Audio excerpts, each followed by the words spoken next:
அமைச்சரவை கூட்டத்தை முதலமைச்சர் ஸ்டாலின் விரைவில் சிறையில் நடத்த நேரிடும் என்று அதிமுக முன்னாள் அமைச்சர் வைகை செல்வன் தெரிவித்துள்ளார். அடிப்படை வசதிகளை நிறைவேற்ற தவறிய ஸ்ரீபெரும்புதூர் நகராட்சியை கண்டித்து அதிமுக சார்பில் நடைபெற்ற ஆர்ப்பாட்டத்தில் கலந்து கொண்ட அவர் பின்னர் செய்தியாளர்களுக்கு பேட்டி அளித்தார்.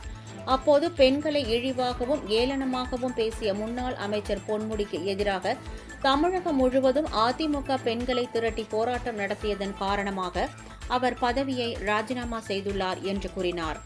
செந்தில் பாலாஜி மற்றும் பொன்முடியைப் போல் அமைச்சர்கள் துரைமுருகன், KKSSR ராமச்சந்திரன், தங்கம் தென்னரசு, MRK பன்னீர்செல்வம் ஆகியோர் மீது சொத்து குவிப்பு வழக்கு நிலுவையில் உள்ளது எனவும், எனவே இனி அமைச்சரவை கூட்டத்தை முதல்வர் ஸ்டாலின் சிறையில் நடத்த நேரிடும் எனவும் அவர் குறிப்பிட்டார்.